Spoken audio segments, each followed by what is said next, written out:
शेतकऱ्यांचं त्याला मिलिंग करतो आणि ते मिलिंग करून तेच तांदूळ आपण कंट्रोलच्या दुकानात देतो, असं एक पीडीएस योजना राज्य सरकारने काढलेली आहे अध्यक्ष महाराज। केंद्र सरकारचाही तांदूळ आपल्याला येतो, पण आपल्या राज्यातला पहिले तांदूळ आपण कामी लावतो आणि मग केंद्राचा तांदूळ नंतर आपण घेतो।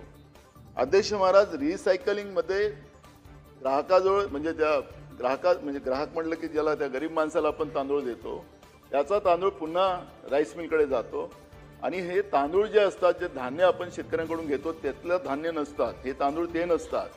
हे कुठून तरी आंध्र प्रदेशमधून आणलं जातं, कुठल्या तरी राज्यातून आणलं जातं आणि त्याच तांदळाला वारंवार पॉलिश करून याच्यातलं सगळं विटॅमिन, जो शब्द वापरला त्याचं विटॅमिन।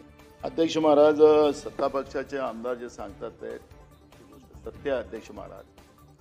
त्या सभागृहात अलीकडे अध्यक्ष महाराज मी पाहतो आहे की अधिकारी जे सांगतात आणि त्या पद्धतीनं मंत्री महोदय उत्तर देतात आणि अनेक ते मुद्दे पुढे येतील अध्यक्ष महाराज। आता पण ते तसंच उत्तर येत आहे।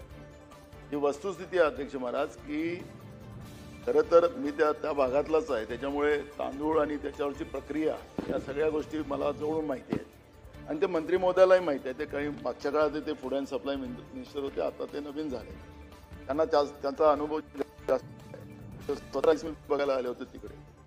अध्यक्ष महाराज, हे रिसायकलिंग हा एक या आपण कारण की राज्य सरकारने पीडीएस योजना काढली, या पीडीएस योजनेच्या माध्यमातून आपण इथं घेतलेलं धान्य काढलं जाते। अध्यक्ष महाराज, या सभागृहाच्या आमच्या दोन्ही बाजूच्या सभागृहाचं एकमत आहे। मी तुमच्याकडून न्याय मागतो अध्यक्ष महाराज, एक आमदाराची समिती बनवा, दुधाचं दूध पाण्याचं पाणी झालं पाहिजे। अध्यक्ष महाराज, हे गरिबांचा प्रश्न आहे, गरिबाच्या त्याला 2 टाइमचं खायला मिळालं पाहिजे, त्यासाठी ही योजना आहे आणि ही योजना दलालाच्या, जसं ते दलाल शब्द वापरला परवा पण आमदारांनी वापरला त्यांच्याच। अध्यक्ष महाराज, या दलालांच्या पोटमध्ये हे सगळं चाललं जातं आहे आणि गरिबाच्या पोटात हे अन्न जात नाही आणि हे थोडे पैसे घेऊन ते पुन्हा रिसायकलिंग करण्याचं काम होते। अध्यक्ष महाराज, तुमच्याकडून आम्हाला न्याय पाहिजे। या सदनाच्या आमदारांची एक कमिटी बनवा आणि मी तुम्हाला सांगतो की खरी गोष्ट पुढे येईल। मंत्री महोदय, तुम्हाला पण मी सांगतोय, गरिबांचा प्रश्न आहे आणि या प्रश्नामध्ये आपण लक्ष घातलं पाहिजे, पण घालत नाही। मी गडचिरोलीचा प्रश्न मागच्या अजितदादांच्या समोर उपस्थित केला, त्यांनी मीटिंग लावतो म्हटलं, ते लावली नाही, दलालांसाठी ती मीटिंग तुम्ही कॅन्सल केली। म्हणून अध्यक्ष महाराज, तुमच्याकडून आम्हाला अपेक्षा आहे, कारण मंत्री महोदय आम्हाला न्याय देत नाही, त्यांचं प्रशासन जे सांगते त्याप्रमाणे तो खोट्या सदनाला माहिती पुरवली जाते।